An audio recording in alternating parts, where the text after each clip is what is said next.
What if you could bring 10 goats into your backyard without a permit? Sounds impossible, right? Well, that's exactly what I did. And let me tell you, it wasn't as simple as I first thought. In this video, I'll take you through the journey of buying goats, discovering unexpected zoning restrictions, and finding a surprising loophole that made it all possible.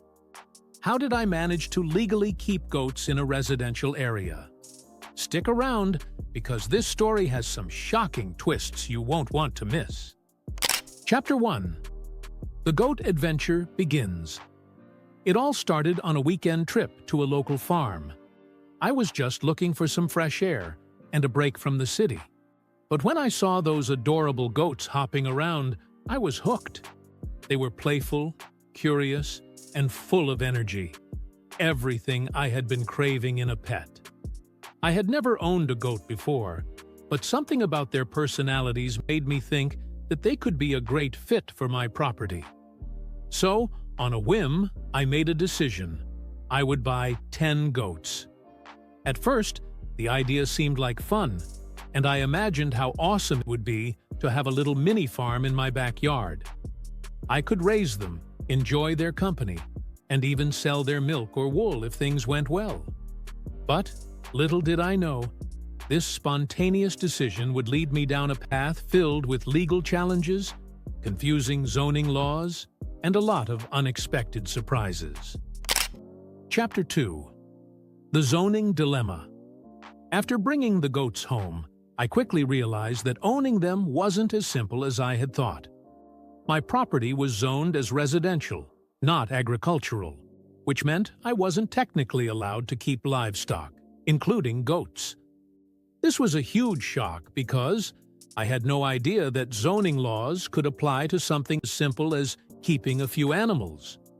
I began researching and found out that many cities and counties have strict rules about what kinds of animals can be kept in residential areas. Goats are often classified as livestock, and in a residential zone, livestock are typically prohibited. The law seemed pretty clear. I had just violated it by bringing 10 goats into a neighborhood that didn't allow livestock. At first, I was unsure what to do, and I worried that I might have to find a new home for the goats. Chapter 3. The Legal Loophole. While I was stressed about the situation, I didn't want to give up on my goats just yet. I decided to dig deeper into the local regulations to see if there were any exceptions or loopholes I could exploit. After some thorough research, I came across an interesting find. Some cities allow residents to keep goats as pets, even in residential areas. The key difference between a pet and livestock is that pets are generally not regulated in the same way. I learned that if I could prove the goats were kept purely as pets and not for commercial farming purposes, I might be able to bypass the restrictions on livestock. This discovery gave me hope, and I decided to push forward. I started gathering the necessary paperwork, including proof of care plans and evidence that the goats would not be used for business. Chapter 4. The Permit Process. After realizing that I couldn't just keep goats without permission, I knew I had to apply for a permit. The process was more involved than I expected. I had to provide detailed information about how I planned to care for the goats, including their shelter, food, and fencing. It was clear that I needed to prove I could meet the city's requirements to keep the goats safely and responsibly. I also had to make assurances that the goats wouldn't cause any issues for the neighborhood.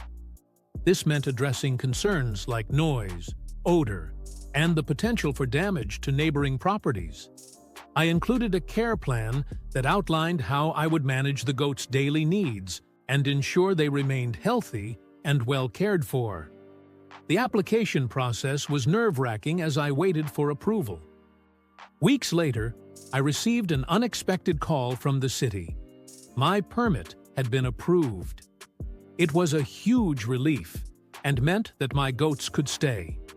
However, there were still rules to follow to ensure everything remained compliant. Chapter 5. The Community Reaction. When my neighbors found out I had 10 goats in my backyard, the reactions were mixed. Some were curious and excited, eager to learn more about goat care, and even offer a hand with feeding or watching them. It was clear they were intrigued by the idea of having goats so close by, and for many, it was a novelty they had never considered. Some neighbors came over to see the goats and were pleasantly surprised by how friendly and well-behaved they were. However, not everyone was thrilled. Some people were concerned about potential noise, smell, and the impact on property values. Goats can be noisy at times, especially when they communicate with each other, and their living space requires upkeep. I quickly realized the importance of addressing these concerns head-on. I worked hard to make sure the goats' living area was clean, odor-free, and well-maintained, ensuring they didn't disrupt the neighborhood. Over time, most of the concerns faded, and many neighbors even became fond of the goats, enjoying their presence. Chapter 6. The Benefits of Goat Ownership. Once the legal challenges were behind me, I quickly began to see the many benefits of owning goats. These animals weren't just cute additions to my backyard. They proved to be practical, hard-working companions. For starters, goats are natural lawnmowers. They grazed on the weeds and overgrown grass in my yard, helping keep everything neat without the need for chemicals or time-consuming lawn care. Their grazing also kept unwanted plants under control, saving me from having to use pesticides or herbicides. Another unexpected bonus was their manure. Goats produce excellent fertilizer, which I used to improve the soil for my garden. The nutrients they provided helped my vegetables and flowers thrive, creating a much healthier garden than I could have achieved with store-bought fertilizer. Beyond the practical benefits, goats brought joy and entertainment. Each one had its own personality, and watching them interact with each other or with me became a daily source of fun.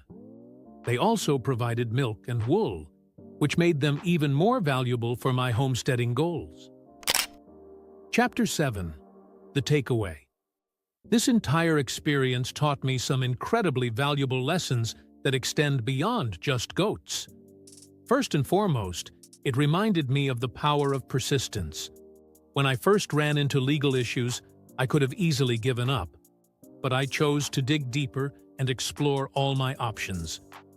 The research and time spent finding a legal loophole ultimately paid off, and it made me realize that with determination and the right approach, many obstacles can be overcome.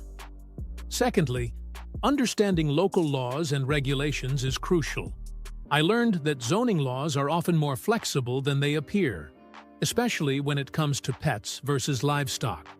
By finding a way to classify my goats as pets, I was able to keep them without violating any rules.